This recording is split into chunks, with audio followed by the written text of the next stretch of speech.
consumers and if the growers or if the entire ecosystem has to be sustainable, then they have to follow certain principles which is in line with the nature. So with this I open my session. So before going to the next the sessions, what I'm going to talk, let me introduce in brief about my company. So we are amalfarm.com. We are a seller of GI tag, geographically indicated tag agricultural products. So we directly source that product from the farmers of small and marginal farmers across India. And GI, geographical indicated tag product, is one of the IP, intellectual property, for any position, for any place, which is a part of a sustainable ecosystem in agriculture. So we source these product directly from the farmers, and we use technology in the form of traceability solutions, where all our product could be traceable till last mile. So if I say last mile, means the moment a consumer scans a product of Amal Farm, that directly connects to the farmer who has grown this crop, at which date the crop was grown, and what is the total harvest schedule that the crop has gone through. So all this information, right from the crop till lab test results, traceability, everything is covered under this complete solution, and that's connect the consumer directly from the farmer, and they also get a trust that yes, I am getting a good product. So if we talk about Amal Farm, so we are sourcing the product from Uttar Pradesh, West Bengal, Maharashtra, Bihar, so all along wherever the product is grown.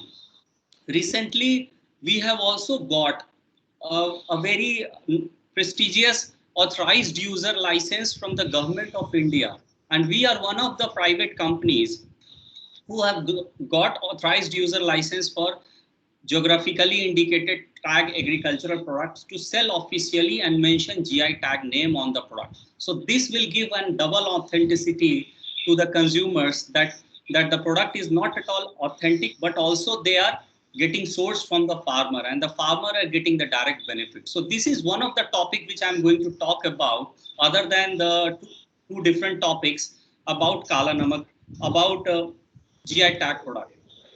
So I have chosen three topics today for you. One is GI tag agricultural products, second is organic farming, and third is carbon sequestration. So these topics are very, very interesting. It's an upbeat topic, and everyone is the talk of the town as on in the current scenario. And now I I I always wonder. I mean, when I was young and doing this engineering, so at that time we used to see a lot of different varieties of carrot, and I used to call it red carrot, colors of carrot. So now, if we go in the market, how many of the colors of the carrot we find? Hardly two, or maybe one. I can personally, if I see, I can find two different types of carrot, two colored carrot. One is bit orange and one is bit red. Other carrot crops have now, gone from the market, mainstream. I would say, I would like to say, means mainstream market. Maybe locally, regionally, you can find at village level, or at a very taluka level, but at a national platform, at a national forum, or at a malls, and at a public place, now it is very hard to find such kind of carrots, different carrots. So why I have pointed out this, because we are losing the crop diversity.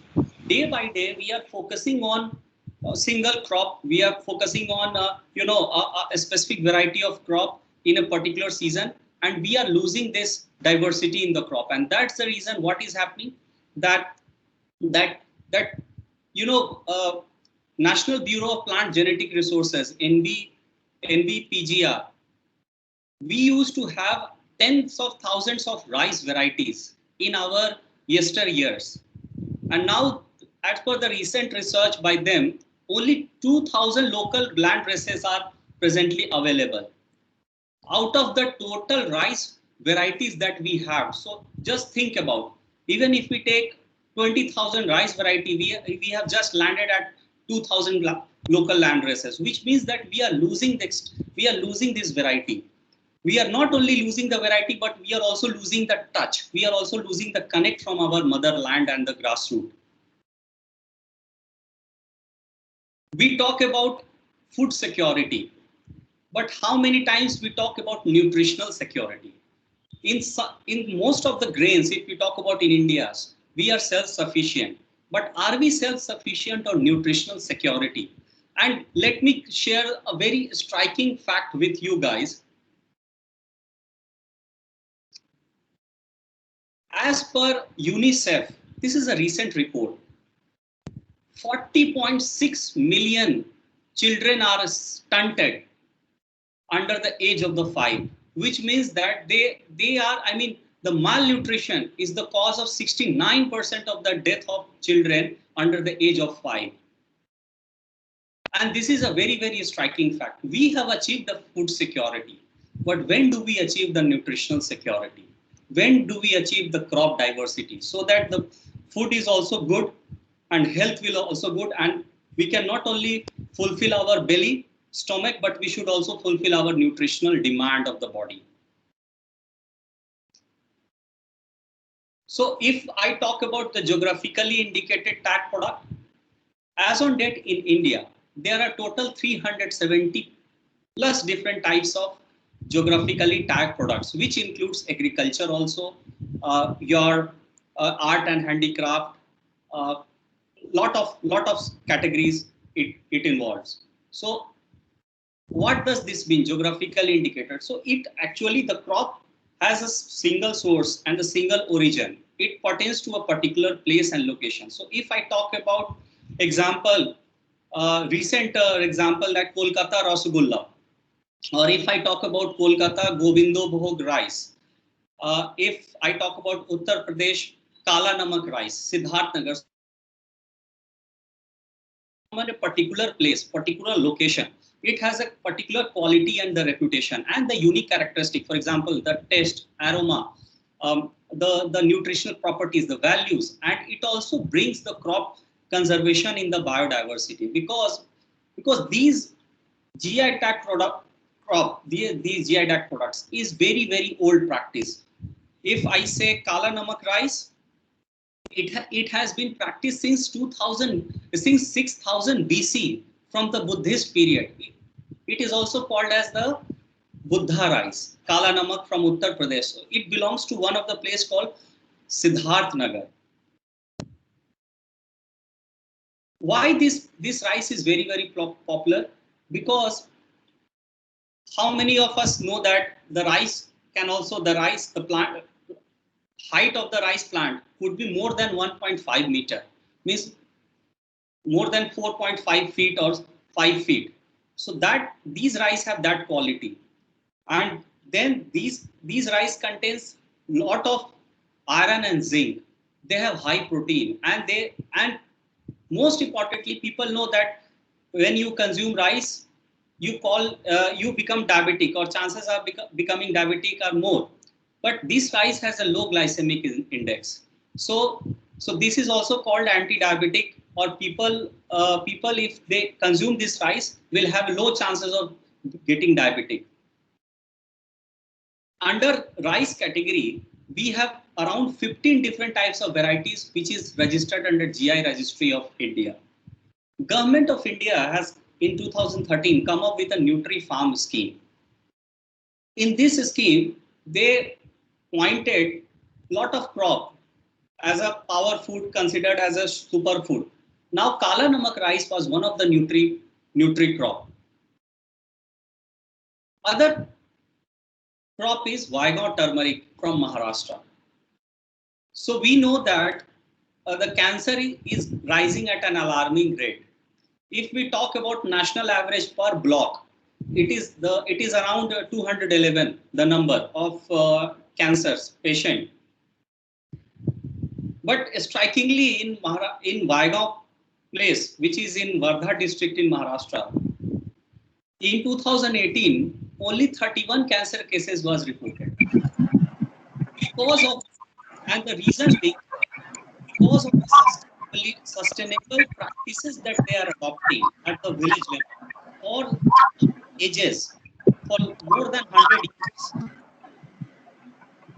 the chances of chemical and pesticide in the plant is very, very nil. And we know that our food habit and the pesticides and the chemicals in the food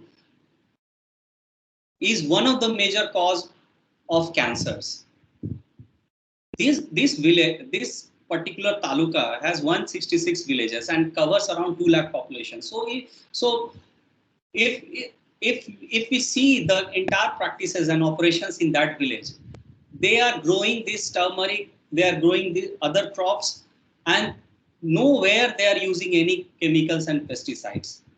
And since the turmeric is consumed daily basis in it is our in culture, we consume turmeric.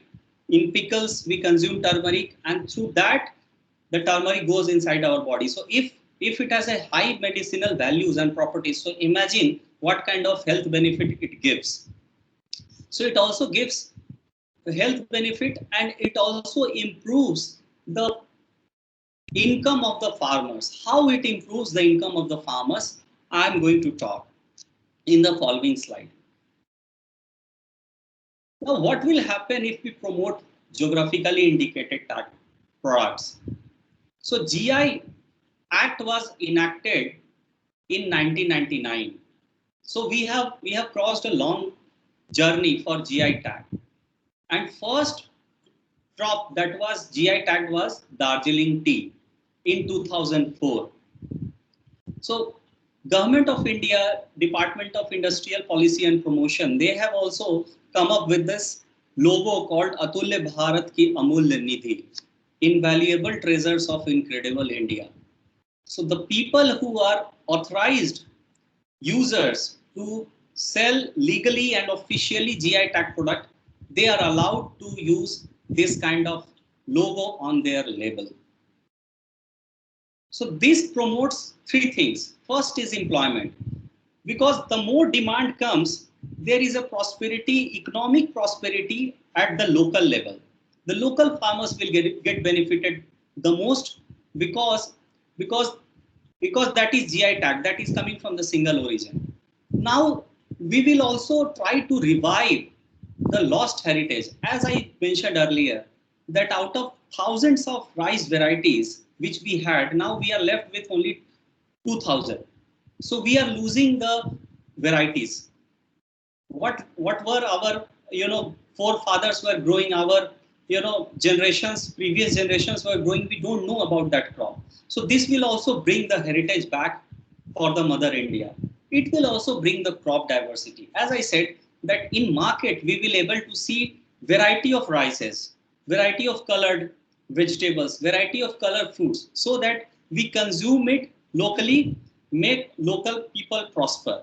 And this will be a kind of a first step of sustainable ecosystem. Now let's talk about organic farming. So this is one of the very recent data I'm sharing by this data was published by National Center of Organic Farming. So if we see currently, this is the status of organic agriculture under NPOP and PGS. So NPOP means National Program for Organic Production, and PGS is Participatory Guarantee System. So both are, one is NPOP is the third party certification that comes, and PGS is the involvement of the farmer. So vision is to 6 million hectare converting by 2025 under organic cultivation.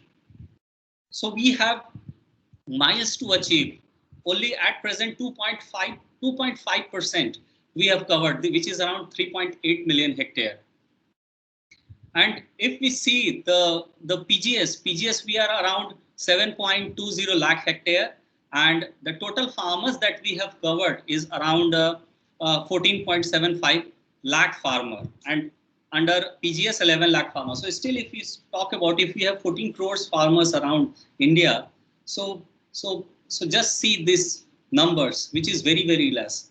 So yes, definitely in last few years, this scheme have picked up, and and lot of farmers are coming into organic cultivation. So I will give a brief on how this PGS and NPOP certification works. So PGS is the involvement participatory guarantee system. The name itself suggests that you have to participate. The farmer have to participate, and it happens through peer appraisal. One farmer appraises the other farmer, and that's how the entire cluster-wise farming happens. So it is around 20 hectares of land which is getting clubbed together. 20 hectares means around 50 acres of land, and then each farmer participates, could be around 25 to 30 farmers put together, makes one cluster, and now that cluster gets registered under one of the service provider which provide PGS services. Now from that point onward, what happens? People start interacting. The service providers start interacting with the farmer. The farmer starts getting the complete kind of advisory that this is the crop you have selected. Now, vermicompost you have to use, or you have to use particular biofertilizers. You have to use particular practices to grow organic. And that's how the complete hand-holding system starts to the service provider to these farmers clusters. And in first year, we call it IC1, in second year we call it IC2, and in third year we call it IC3. So which means that C1, C2, C3 means the conversion year 1, conversion year 2, conversion year 3. So to get the complete organic, it takes around 3 years of time frame. That is the time frame which has been designed by the authority. So at least 3 years you have to wait to convert the complete land into organic. And this is not crop specific. Actually, this is a process. The certification is a process. So you convert the land into a organic, and whatever crop you grow organically, the crop will come out as the harvest output will come out as organic. Now, we might be seeing this kind of logo, Javik Bharat, India Organic, PGS India Organic logo on the food packet that we buy, which is called as an organic.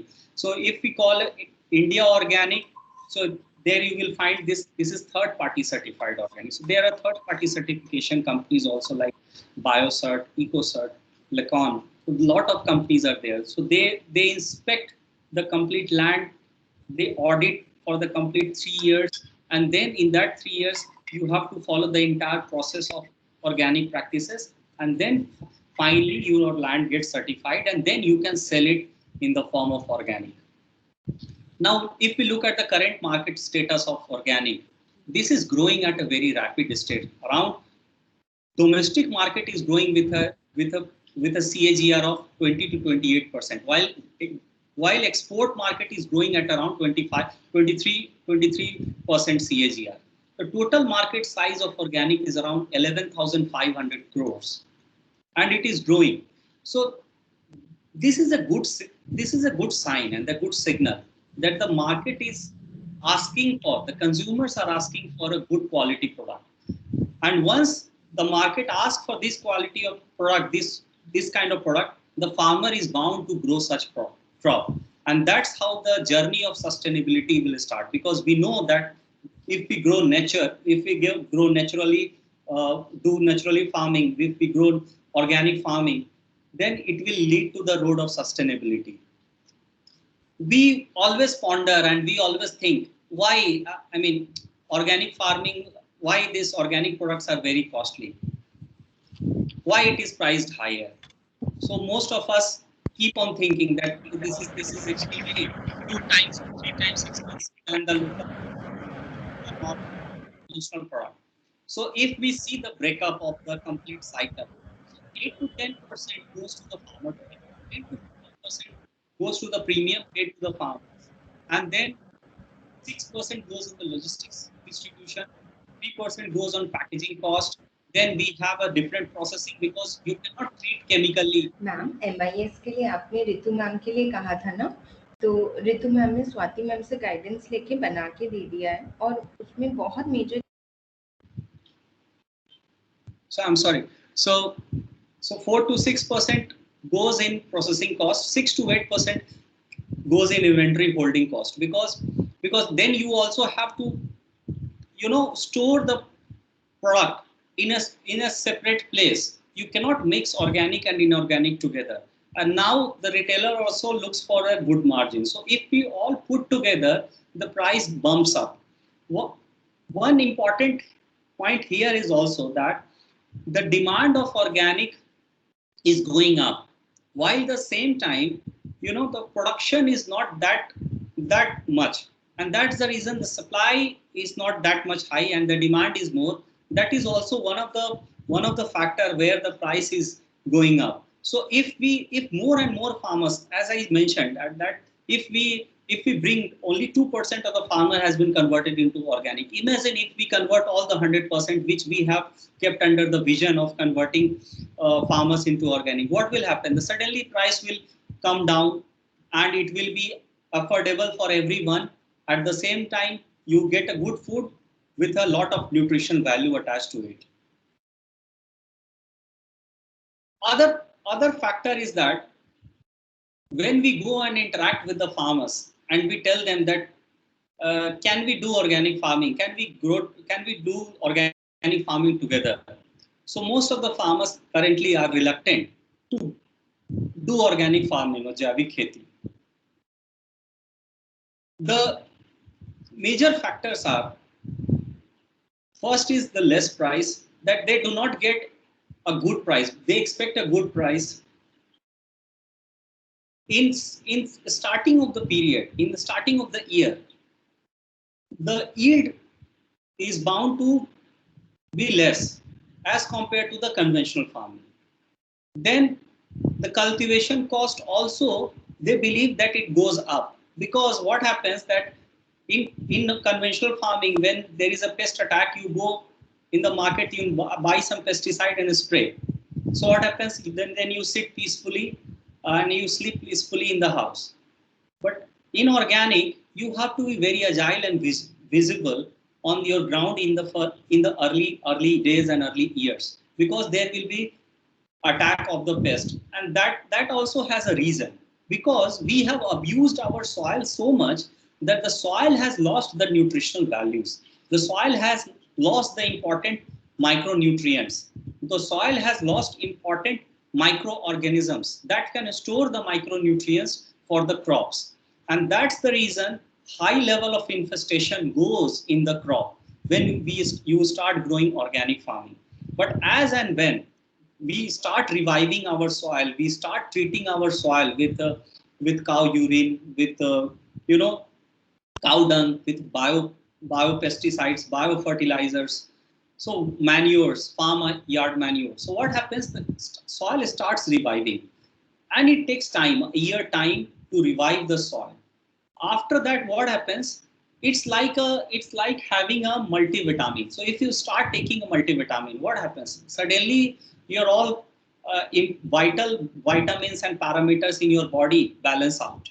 So similar way, if you start giving this small dose of multivitamins to the soil, what will happen? They'll start reviving, and once they start reviving in the second year, in the lasting of second year, and in the beginning of the third year, what happens? It starts giving you good yield.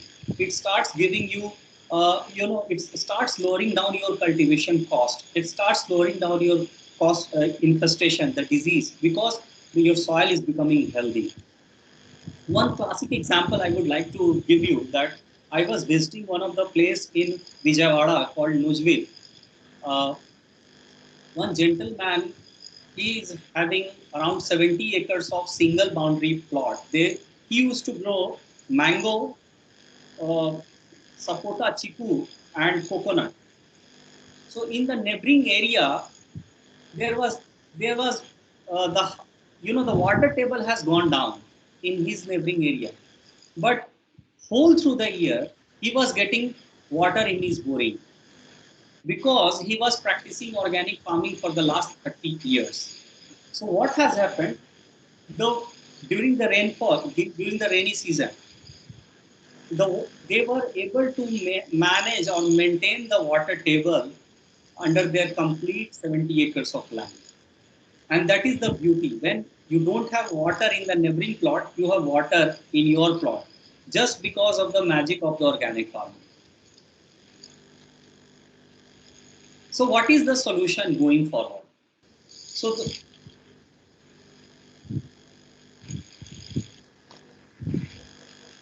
we see that new age technology is coming up. We heard about satellite-based imagery. We heard about IoT-based solutions. We heard about, whether local, hyper-local weather-based advisory.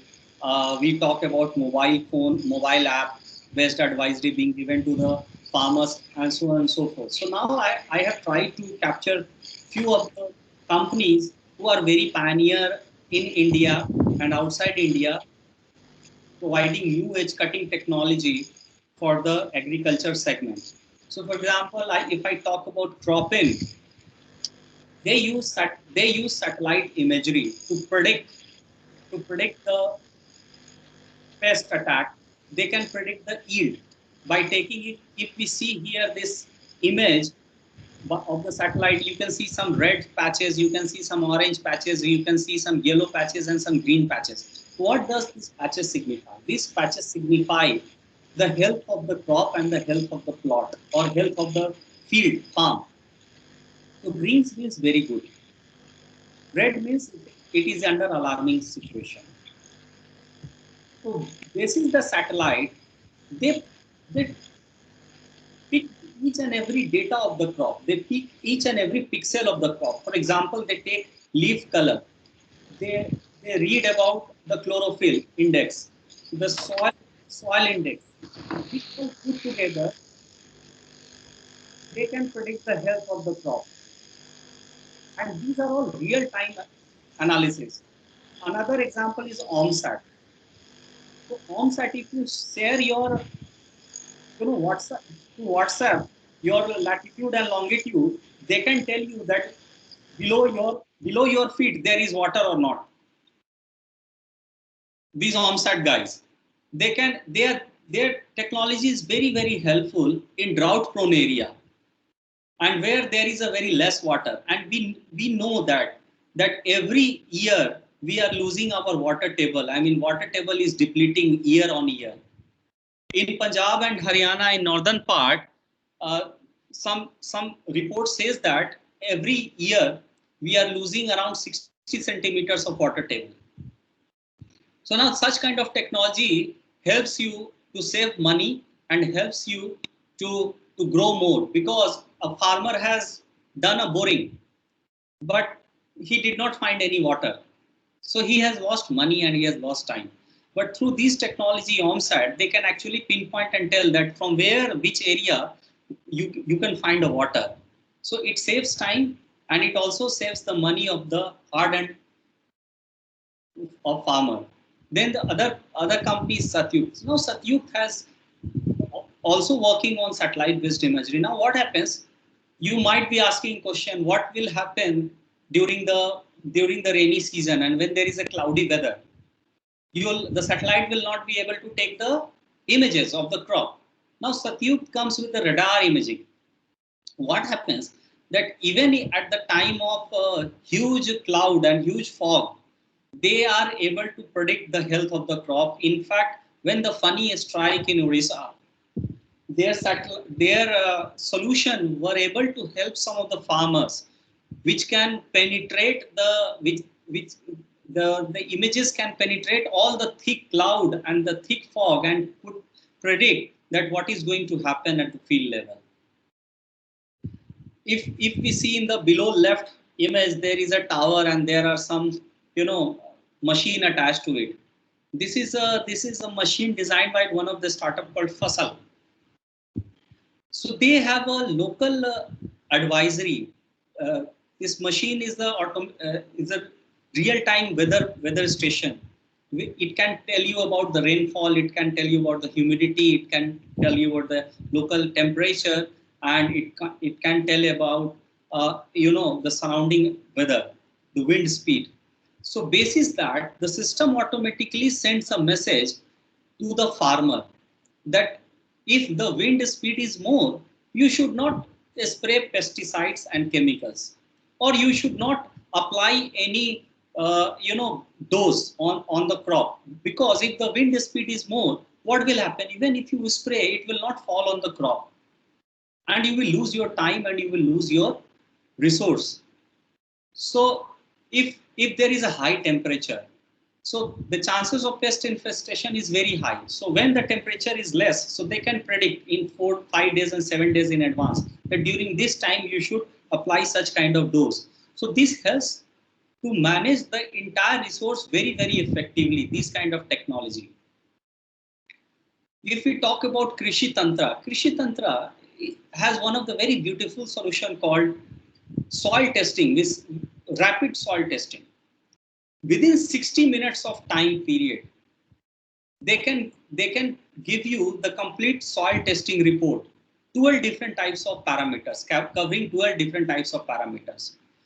And basis that parameters, the algorithm starts giving advisory to the farmers that whether your soil is boron deficient, your soil is zinc deficient, or your soil is phosphorus deficient or potash deficient. And basis that you should grow, because ideally what happens when we go and visit our village, uh, without much information they have, they follow the traditional practices of putting lot of urea and DAP in the soil, even if the soil is not asking for that. Such technology is becoming the boon for the farmers. Gramophone, another very good company, which has a beautiful app, and they connect all the farmers, and with different languages, they are able to connect the farmers, and the farmers can know that from where I can buy a good product, genuine product, from where I can get, good advisory about my crop. And similarly for Dehat, they are physically present everywhere. They have very beautifully and organized Dehat centers at a village level, where farmer can go and talk to the Dehat representatives, and they help them to solve their challenges, not only from the production side, but when they want to sell their harvest, they want to sell their produce. That's why they are called seed to market. Natura Crop Care is also one of the very uh, popular company in organic segment. They have around 10 patents on organic, and they are mainly into organic segment, which is helping the farmers to reduce their cost of cultivation by 20%. And 20% is a good value if you talk about the farmers. We know what is the average earning of a farmer as per NSS survey. It is around 7,000 rupees per month. Just imagine 84,000 rupees. This is the national average of an average earning of the farmer, around 7,000 rupees. If you help them to reduce their price by 25%, imagine what help we can give to the small and marginal farmers. We are not talking about large farmers, large gold size farmers. 85% of our farmers are small and marginal farmers. So let me discuss a very interesting case study with you. As I mentioned about the cropping, we had one client. I worked in cropping, so we had one client who were growing organic food with around 25,000 farmers, and they have around 1,500 plus retail outlets in India and outside India. The problem that they were facing is their farmers, 25,000 farmers, difficult to manage on conventional way like Excel or WhatsApp. Other thing is that at what given point of time, what a farmer requires, how do you know? Because at a given point of time, 25,000 farmers are sowing or doing some practice at a given point of time in different location. How do you analyze those data? How you come to know that at a given point of time, what your staff requires, who is interacting with the farmer? Now there was a data challenge, aggregation of the data, then making a meaning out of the data. These were the problems we analyzed. Now we come up with a best practice for organic, BP4O, which were able to capture the wide variety of crops around, I think, 65 different types of crops spread out at multiple locations and farmers. Around 1.25 lakh acres of land were monitored through this solution with around 25,000 farmers. So what was happening at the field level? The farmer were able to get the right advisory at the right time, that tomorrow you have to do, and mind it, these are all organic, so you are not allowed to use any pesticides or chemicals into it.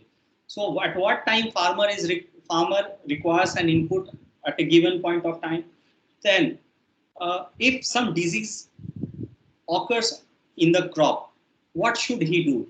Generally what happens, a farmer uproots the plant and runs to a local retail stores, local pesticide shop owner, and they just the shop owner just see that plant and they recommended medicine. And on top of that recommendation, what happens, that he will only recommend that product in which he is getting more margin. That is the plight of the farmer, which they are suffering at the village level. So what happens, that the moment the farmer gets a advisory that this is the disease and this is the advisory, oh, at their palm top they are getting this advisory, and in Hindi, in Bangla, in Odia, in Assamese, all languages, a farmer can see his details on the phone, and he can immediately apply that without running to the retailer's shop, and that's how he can save the entire crop. At that, now, if you are tracking the entire stages of the crop, what happens? The automatic signal goes to the buyers.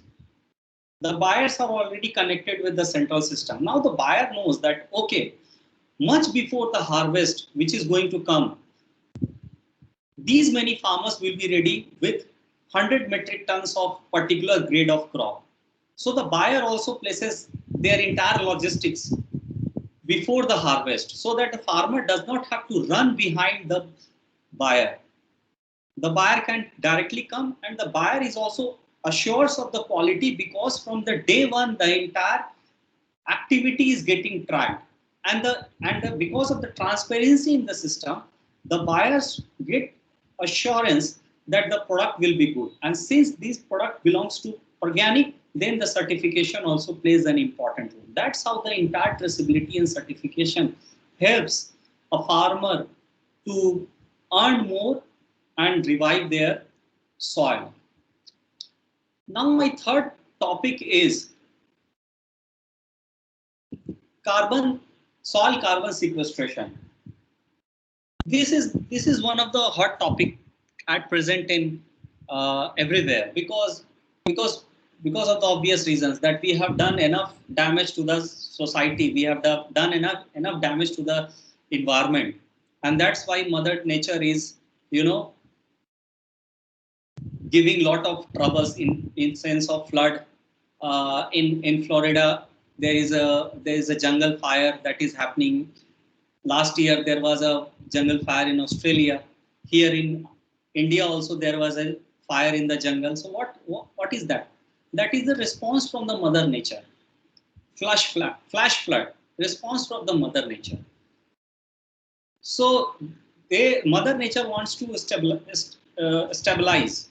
So if we talk about soil carbon sequestration, what happens? The plant absorbs carbon dioxide from the air and water and from the soil. Now what happens? To make the food in the form of carbohydrate. Now the plant exude that carbon through their roots. And what happens to this carbon? This is a small organism inside the soil that becomes a food for them. Now there is a fallen leaf, the branches, and the dead insect. Again, that adds to the carbon to the soil. Now again through the soil organism which releases carbon dioxide through respiration, it again goes back to the atmosphere. And this respiration and decomposition of the organic matter, again that releases the CO2 and goes back to that. This is the cycle that happens. So climate change is a big concern each day. A very striking fact that every degree Celsius increase in global temperature means that the crop production is going to come down. For example, in wheat it is around 6%, rice around 3.2%, maize around 7.4%, soybean around 3.1%, says studies. And this is itself a alarming situation because population is increasing. The global population is increasing. We are reducing the total cultivable land because of the deforestation, because of the urbanization. We are abusing the soil by putting more pesticide and chemical, and then again the global temperature is rising. So food production is going to be at stake because there will be more mouths to feed. At the same time, the loss in the production is going to be obvious because of the rise in temperature. As per MDPI basis Switzerland research, in India, 1 degree Celsius rise in temperature can reduce the wheat production by 4 to 5 metric ton. Just imagine. 1 degree variation in the temperature, atmospheric temperature, can bring down the wheat production by 4 to 5 metric ton. A lot of research paper has been published on this. A lot of scientists has published this research on climate change. So, and in climate change, who is the culprit? If we see this image, the global greenhouse gas emission by sector-wise distribution, 24% comes from agriculture, forestry, and other land use. 21% comes from industry, 14% from the transport, 6% from the construction and the building, and 35% from the energy. Now, out of this 24% agriculture, rice cultivation accounts to 20% of the total methane emissions from the activities that we do in the ground during the rice cultivation. So methane. And why this happens? Because rice is being grown in the wetland, and then you have the water every time in the because the flood irrigation happens, and because of the complete water level maintained during the paddy cultivation, so this methane gas emits in the atmosphere. Now, other is also animal. So when the animal regurgitates, when the animal spits out, what happens? That time also methane gas emission takes place. 1 kg of rice, if we know that 1 kg of rice, it requires 2,500 liters of water to grow 1 kg of rice. So just imagine if we are eating in a family 1 kg rice. So imagine we have used a complete 2,500 liter of the water tank that is on our rooftop. That is the kind of wastage of the water. And important thing is that water is coming from, that water is a fresh water coming in the form of boring or tube well.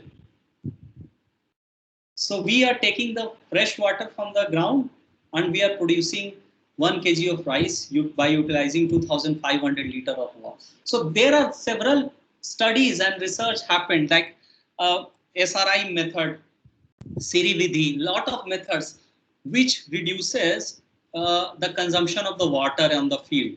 And even when without doing the flood irrigation, this cultivation of rice can take place, and it is happening. It is happening, and that is called as a sustainable rice platform, SRP. So what is the future? So of course the rice, we cannot avoid eating rice, but yes, we can avoid the practices which has been, you know, followed for ages, for years. We can change the practices to achieve the sustainability, and sustainability could be achieved by three different pillars. One is economic sustainability, environmental and social sustainability. So if I see, if we see on the right side, there is a product called rice packet. We can see Olam rice. It is a SRP rice sample, sustainable rice platform sample. So how the rice has been grown by following these, you know, 12 guiding principles, starting from profitability, net income from the rice, labor productivity, grain yield, water productivity, nitrogen efficiency, phosphorus use efficiency, pesticide usage, greenhouse gas emissions, food safety, women empowerment, child labor, work health and safety. All these 12 parameters, anywhere, if you are working on a sustainability model, these 12 parameters is very, very important to monitor at each and every stages to make that process a sustainable process, because you are, you know, addressing the entire ecosystem. And entire ecosystem, there is a labor, there is a land, there is a machine, there is plant, there is a small insect, there is air, there is water. Lot of things you have to,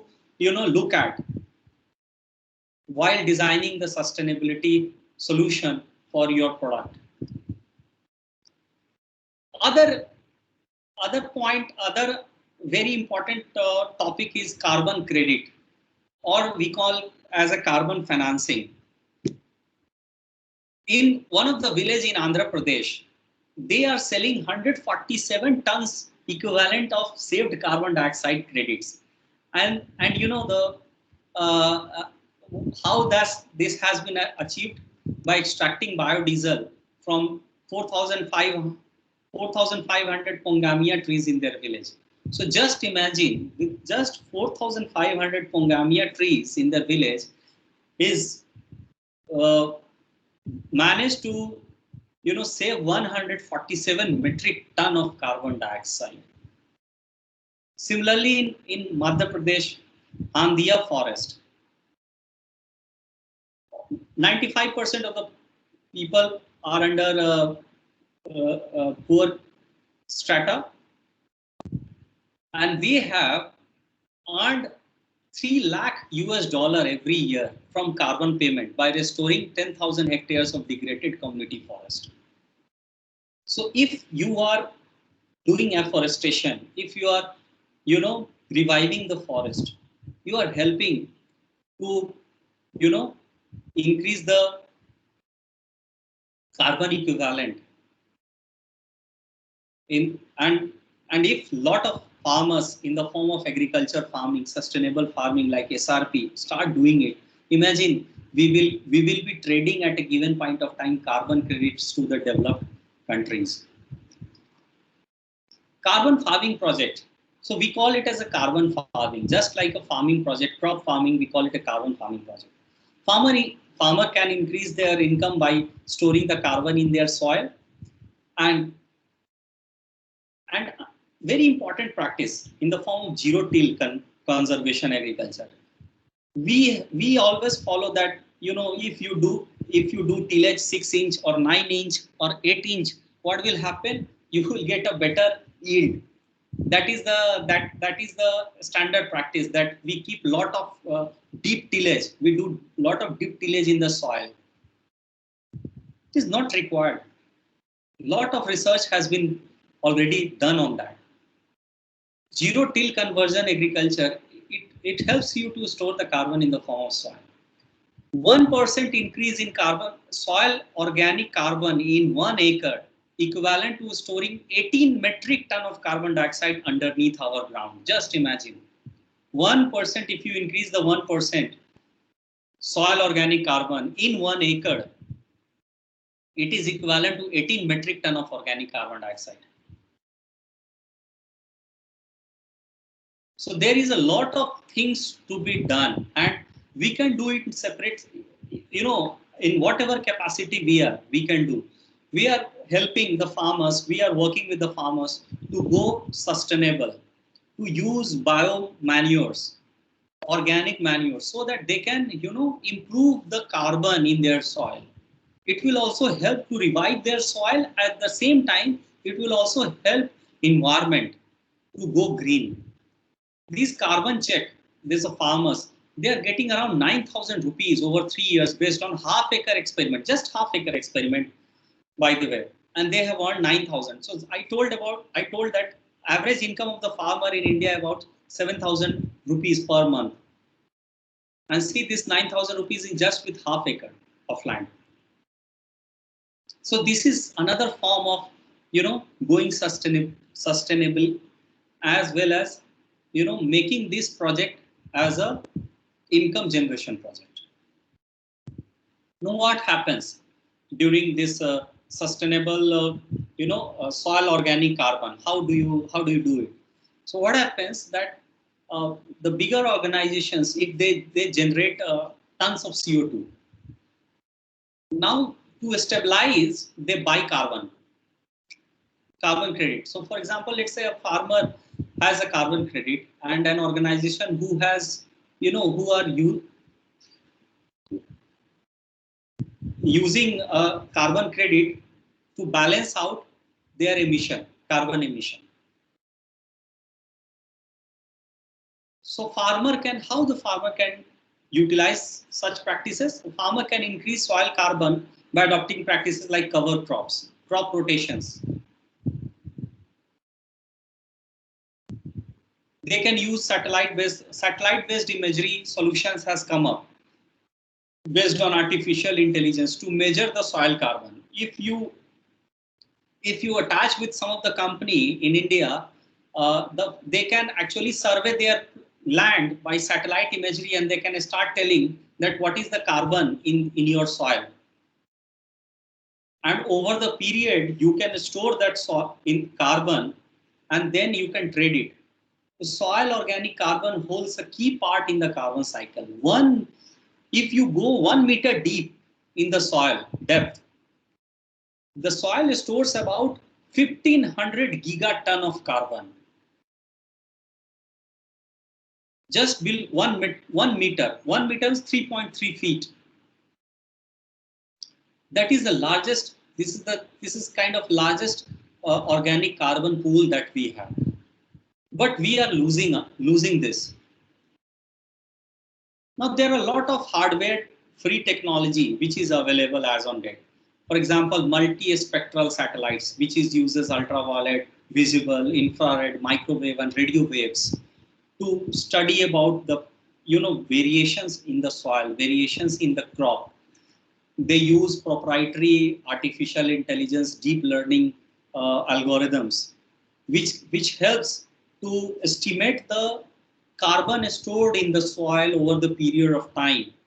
And then they can measure the organic carbon, and they can also help a farmer to advise that how you can store more and more carbon in your soil, which will help them to grow better with less resources. At the same time, at a given phase, they can also trade that carbon with an international or national bodies. So what is the way forward? So we know that less than 4% of Indian farmers adopted sustainable agricultural practices. A study by Council of Energy, Environment and Water. So we have 14 crores, around 14 crores of farmers. So imagine where we have to go, where we have to achieve from 4% to, we have to reach to 14 crores. Natural farming, organic farming covers only 2.8 million hectares. Just 2% of the India's net sown area, which is 140 million hectares. Just 2%. We have a long way to reach. In geographical indication, GI tag, this is the report by WIPO statistics database. India has just around 370. Now this is 2016. Now present 370 GI tag status India has achieved. But you see Germany 9,400, around now 10,000. China, European Union.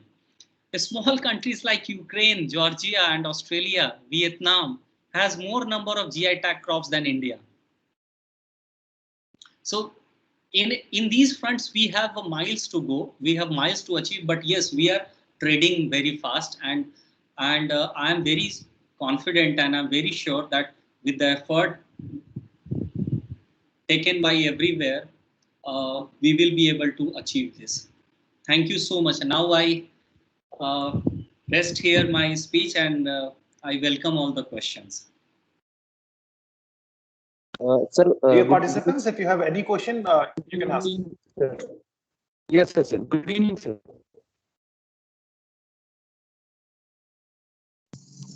Good evening, sir. Yes. Yeah, please go ahead. Sir, I have one question, sir. Because we have seen, before, this trend of organic products, whatever the techniques have been utilizing, farming and agriculture, it is to tackle the, consumer demand with a huge population, like a country like India, where there is a huge population. So the production which we require to meet that, to fulfill that, we have gone for some other techniques, right? Before this organic trend. Now we are speaking about, going towards returning back to the organic trend. So either we have that potential to meet the consumer demand with, following these organic products and tools and techniques to, promote organic, what do you call it, concept. Yes. Yeah. So, yes, it's a very good question. Can I have your name, please? My name is Dr. S.M. Wasiullah. Yeah. And I'm from College, Hyderabad. Okay. So, yes, you are very right. As I mentioned in my presentation, that organic farming is a time-taking process. I mean, it takes 3 years to convert the entire thing and to arrive at a specific yield. So during the initial years, yes, there are challenge of low productivity, but once you cross that gestation period, you have a sustainable yield as well as low cost of cultivation. And we have seen in Hyderabad, companies like Shrestha Bionaturals, 24 Mantra belongs from Hyderabad. Dr. G.V. Raman Janailu, sir, a huge contribution in agriculture, Center for Sustainable Agriculture. Lot of farmers are getting added to their journey. And why? Because they are able to reap the benefit. They are able to reap the benefit after 3 years, and that's how they are getting more money also and getting more yield as well. Sir, thank you very much for the answer. But related to the same question is, if that is the case, that so there will be a period where the production will not be as much as the demand is. So the cost of organic product may go high, and which is high right now. I Yes. think every one of us is aware of that. If we change our lifestyle or food habits to an organic product, it is too much costlier right now. So there should be any ways to balance this, so that one side consumer should also not suffer so much in changing his food habits, or whatever you call it. Yes. Like any subsidies or any discounts from the government or the institutions or the companies, so that this should become a mass level movement. So yes, so that is what I shared in my screen, that the government of India has a scheme where they are planning to convert millions of hectares of land into organic farming, and that's how they are incentivizing the farmers. They are encouraging farmers to go organic. Yeah. Good evening, sir. Can I have a question, sir? Yes, please. I'm Dr. Balachandar from Kerala. but I belong to Tamil Nadu, but I work for Amrita University in Kerala. So, you have touched upon very important points of a very interesting presentation on the UN sustainability goals. Most of the points you touched were those. Because I see a lot of students getting interested in this, particularly the newer technologies using AI and ML. You said to reach farmers and creating awareness on even including that of carbon credit, right? That's Right. quite interesting. But to what extent, sir, this would be possible now, and what is that actually is happening? I just want to know, because I can definitely try to reach my students and convey this message so that a lot of projects they can start doing in these areas, right? So that's my humble request. Would you please throw some light on that? Thank you, sir. Definitely. Very interesting presentation.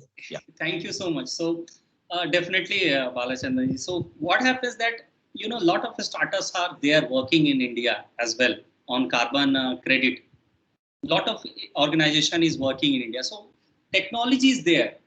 So the challenge, what you are asking, the challenge is that you have to follow certain practices.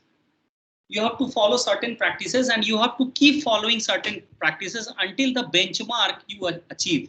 So what happens, because of the strong due diligence, the field executive who are interacting with the farmer, they're bound to lose the focus. And that's how what happens, they start mixing some other practices into the main practice, cultivation practices, and they start losing the carbon instead of getting the carbon. Simple example, let's say that you have to use only bio manures and farmyard manure. You don't have to use any other, chemicals. But when the farmer sees, no, my crop is, losing, they are afraid of losing the crop. They come back to their old practice, and they start putting lot of chemicals in that. So what happens, that whatever exercise effort you have done so far, that all goes in vain. So if we do a small pilot study, as I said in my presentation, that there are in Maharashtra there are case studies where the farmers with 10 hectares and 20 hectares, they are able to sequester carbon. And I can share some details with you offline. Oh, thank you so much. Thank you so much. It also tells me that we also should have patience. You said a 3-year gestation period is there for people from the current practices to complete organic farming. So Right. that is also a very important factor. Thank you, sir. Thank you very much. There could be many questions many people would be interested to ask. Kind of you. Thank you, sir. Dr. Brijesh Kumar Singh has raised the hand. He has Yes, sir. Dr. Brijesh Kumar Singh Desai, sir, from Galgotia College of Engineering and Technology, Greater Noida, sir. Sir, there was a time when joint families were a common trend, but nowadays, as I observe in, at least in Eastern UP, families are being divided, and the farmers are having very marginal land holdings. So there is some optimum land size criteria with which a farmer can go for organic farming from traditional farming. Because if they are having small land holdings, I don't think it will be economically feasible for them to move from traditional farming, where they might be using a lot more fertilizers, to organic farming. Yes. So is your question done? Yes, sir. Yes, sir. Okay. So what happens, as per the PGS, participatory guarantee system, it is a cluster based farming. So the objective of this PGS is to, clusterize a small and marginal farmers under one cluster. So as I mentioned, that 20 hectares of land of 20 or 30 farmers, put together 20 or 30 farmers, they make one complete pool of 20 hectares of land. So where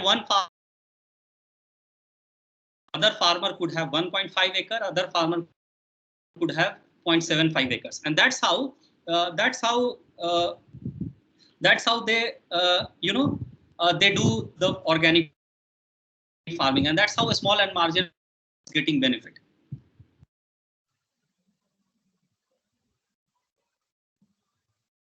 Okay, sir, that means there is a need of harmonizing the relationship among the farmers to have such pool of land. Yeah. So what I say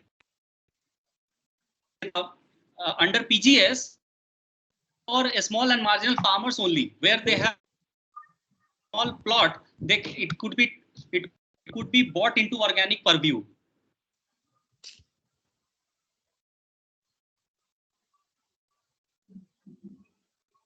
Hello.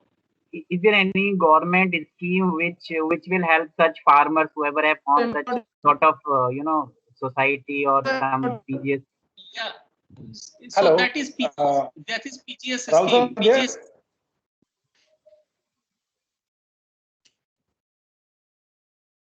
Hello. Hello. Yeah.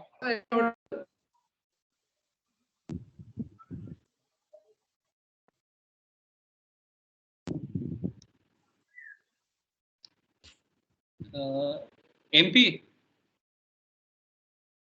Yes, sir. I think someone is asking question. Yes. Actually, maybe there is a technical glitch.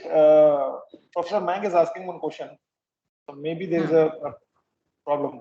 Sir, I just wanted to ask one question, but maybe from the marketing point of view of your products, it may not be appropriate, but it was interesting because in sustainability literature, there is a green commodity discourse.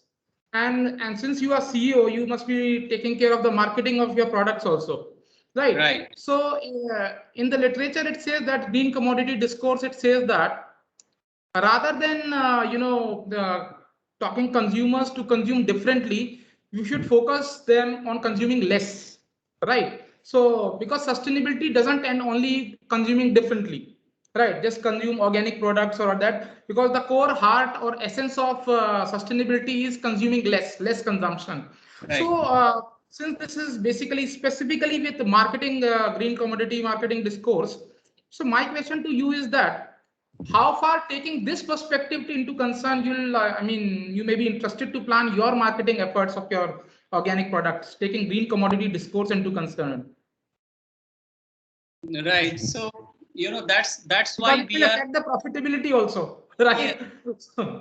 Yes. So that's the reason. That's the reason of directly sourcing the product from the farmers. So we have cut down the layers in between from consumers. So generally what happens when you start with the farmer, the moment it reaches to the consumer, it has actually traded 7 hands. So 100 rupees of the product becomes 300 rupees or for 350 rupees at the consumer because of trading hands. So if you connect directly farmer to the consumer, what happens? That the consumers also get a better product at a better price and farmers get a maximum benefit out of it. So this is what we are trying to achieve. And through traceability, what happens that the consumer gets direct access to the product, accessing the farmer product directly. And sir, last question from my side, because I have been watching, some of the, this Dr. Khader Wali is there on YouTube. You must have also heard about him. So he talks that this wheat and this rice, whether organic rice or what, they say that this wheat and rice are basically negative grains, and they actually affect the fertility of the soil also.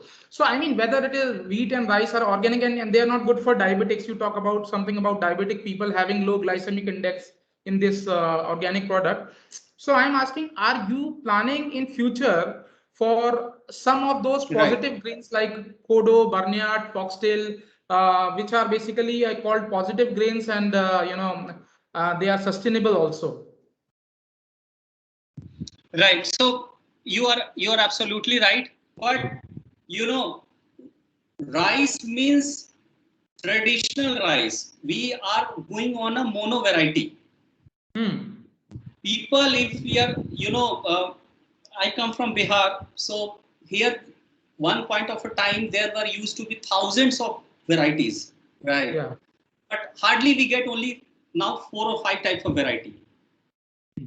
So that is impacting. So locally grown, locally consumed, you achieve circular economy. But what is happening? The consumption pattern is changing because of the cultivation pattern has shifted from monoculture. It was a diverse. We used to have a diverse crop. We used to have a small packet of rice. We used to have small pockets of wheat for self-consumption. But the demand has grown, or the demand has been created in such a way that if you don't eat rice and if you don't eat wheat, you will not be able to survive. So that the local cultivation and local consumption has to be made, popularized, has to be popularized. And that's how this GI tag crop helps, because it actually supports the local cultivation and local consumption.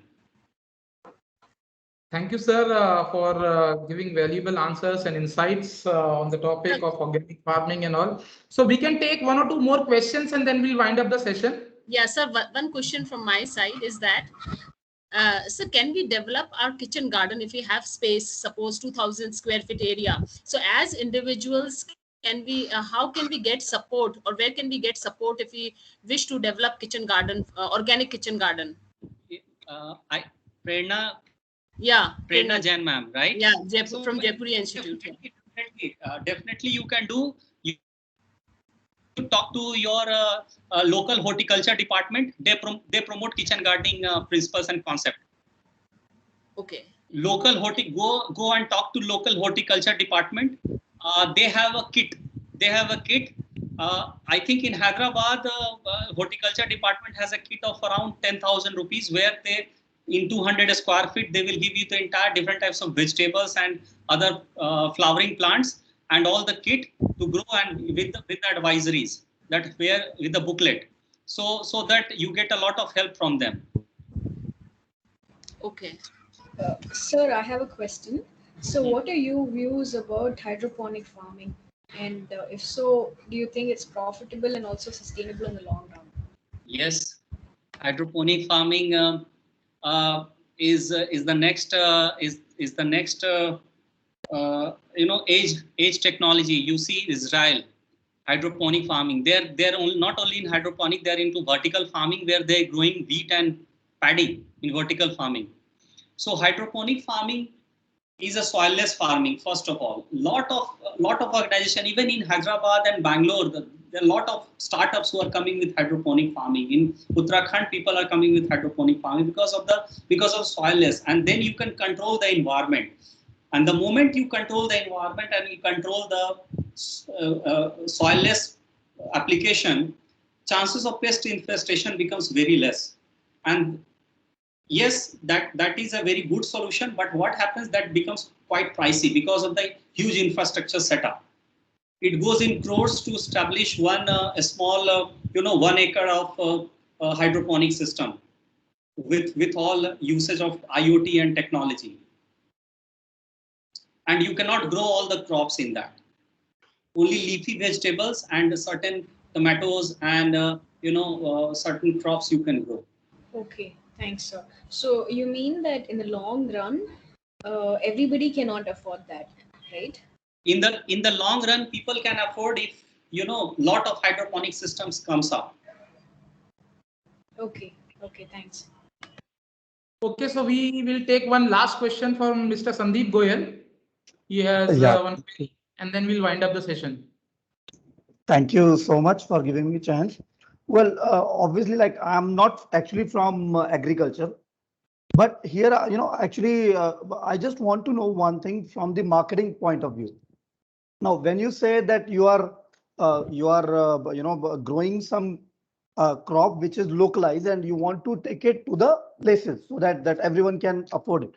So are you talking about D2C? Like, are you talking about D2C branding, that where that people will be able to buy directly from farmer, or your company come into the picture and they do it, or you do it for the farmers? We do both things. One is direct to consumer, because why I started with direct to consumer because it is very difficult to educate the farmer on both front, on cultivation also, and then branding, awareness, packaging, creating the entire logistics network. That becomes challenging. So we thought to take one aspect, which is direct to consumer branding. We directly source from the farmer. At the same time, we also help the farmer to sell their product in the bulk market other than D2C. Okay, thank you. So thank you, Rahul sir, for delivering such an insightful session. I hope it will be a great learning experience for all the participants, and I'm quite sure that it will be very interesting. You find it very interesting, and sir will remain in touch in future for the future learning. And thank you very much. I hope, Professor Singh, we can end this session over here. Yeah. Okay, thank you very much. We end this session over here. Thank you so much. Excuse me, sir. Am I audible? Yeah, ma'am. Tell me. Sir, hi. Actually, I just want to know that is there any feedback form or any assessment forum there which we have to attempt at daily basis? Attendance we are downloading from the MS Team itself directly. So there is no attendance sheet we are circulating to the students. And regarding the feedback, that feedback you can directly mark on a website itself. Okay, so there is no formality of feedback on daily basis, right, sir? No. Okay, thank you so much, sir. That's what I just want to confirm. Okay, so we end this over here. Thank you very much, all the participants, our guest, Mr. Rahul. Thank you. Very much. Thank you so much. Thank you, sir.